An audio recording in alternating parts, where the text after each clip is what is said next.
네, 서울 종로구 국회의원 최재형입니다. 연금공단 이사장님께 질문드리겠습니다.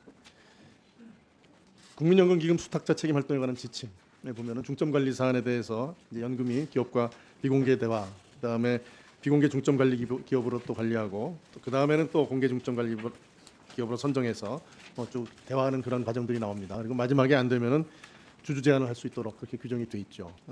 대화 그다음에 비공개 중점 관리 기업, 공개 중점 관리 기업 선정하고 하는 것들도 어떻게 보면은 기업 경영에 대한 관리의 일환이라고 보여지는데요.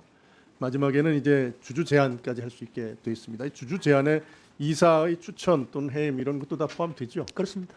예. 현재까지는 2021년도나 21년도에 일부 삼성물산의 이사를 파견하느냐 논의가 잠깐 있었습니다만 실제 이제 하지는 않으셨고요. 예. 예, 현재까지는 안 해왔고 또 하기 어렵다고 하지만은 길은 열려 있는 겁니다. 그렇습니다. 예. 근데 국민연금 기금 이거는 보건복지부 장관이 관리 운영한다고 돼 있죠. 그렇습니다. 예, 그럼 결국은 사실상 국가가 관리하는 건데요. 저희가 위탁받아서 하고 있습니다. 예. 근데 헌법에 보면은 헌법제 126조에 잘 아시겠지만 국방상 또는 국민 경제상 긴절한 필요로 인하여 법률이 정하는 경우를 제외하고는 사형 기업을 국유 또는 공유로 이전하거나 그 경영을 통제 또는 관리할 수 없다 이렇게 돼 있습니다.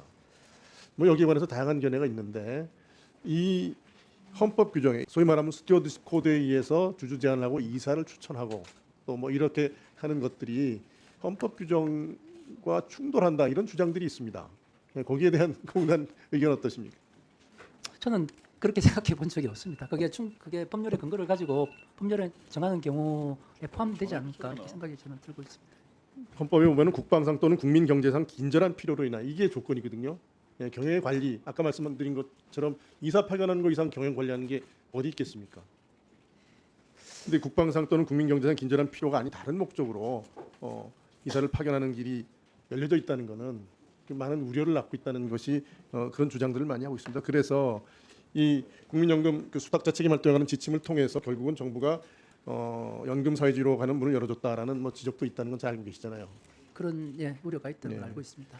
기금이 장기적이고 안정적인 수익 증대가 목적이라고는 하지만 사실 어느 정권이라도 연금을 통해서 기업 경영을 관리하려는 그런 유혹을 받기 쉽습니다. 그래서 혹시 이사장님께서 이러한 우려를 좀 방지하기 위해서 이러한 지침을 폐지하거나 또는 대폭 개정이 필요해 보인다는 의견에 대해서 어떤 생각을 가지고 계신지 말씀해 주시죠. 기본적으로 수탁자 책임 활동도 장기적으로 기업의 수익률 제고를 위해서 원래 기관 투자자들이 하는 행동입니다. 스튜어드십 코드 아시다시피 저희도 철저히 그런 관점에서 수탁자 책임 활동을 전개해 나갈 것이고 의원님께서 우려하시는 그런 경영 간섭이라든지 불합리한 그런 거는 저희들이 발생하지 않도록 매우 주의를 기울이도록 하겠습니다. 네, 하여튼 정부가 혹시라도 국민연금을 통해서 기업의 자유로운 경영을 관여해서 자유시장 경제 원리에 반하는 상황이 발생하지 않도록 이사장님께서 각별히 관심 가져주시고 일념해 주시길 부탁드립니다. 예, 그렇게 하겠습니다. 국민연금이 올해 작년 적자를 모두 만회하는 수익을 내고 기금 규모가 1,000조 돌파했다는 소식이 있습니다. 이게 금년에는 이런 수익을 냈다고 하시는데 사실 작년에 국민연금이 많이 손해를 봤죠. 예. 그렇지만 거기에 대해서 강하게 지적을 하지 않았습니다. 왜냐하면 전체적으로 전 세계 시장이 다 안 좋았기 때문에 그렇습니다. 그래서 벤치마크 대비해서 보면은 금년에 수익이 있다고 하지만은 사실 작년보다 시장 대비 수익률을 보면은 그렇게 좋지 않습니다. 사실 금년에. 예, 해외 부분이 특히 해외 주식이나 해외 채권 분야에서 이게 좀 상황이 좋지 않은데요. 이 해외 부문 실적이 상대적으로 부진한 이유가 뭔지 또 그걸 좀 만회할 수 있는 어떤 보관이 있으신지 말씀해 주시죠. 저희들은 이제 수익이 보통 이렇게 실현된 수익보다는 평가 손익이 많습니다. 평가 손익은 채권의 경우에 금리가 올라가면 수익률이 떨어지게 되어 있고 채권이 올라간다는 말은 주식시장이 이제 불안하다는 그런 이제 것이 겹쳐서 생기기 때문에 사실 이제 이런 부분도 금리 인상이 중단이 되고 금리 하락에 대한 그런 기대가 형성이 되면 자연스럽게 많이 회복될 거라고 저는 그렇게 생각하고 있습니다. 국내보다 국외가 미국의 그런 긴축이라든지 이런 문제가 많이 생겨서 지금 아까 벤치마크 대비 수익률이 저조한 건 사실입니다. 네, 금리 외에 금리 문제 외에 다른 운영의 문제는 없다는 그렇게 보시는 건가요? 저희들이 이제 계산해야 될 부분은 많이 있지만 기본적으로 좀 그런 거시적인 그런 상황에 영향을 많이 받고 있는 것은 사실입니다. 네.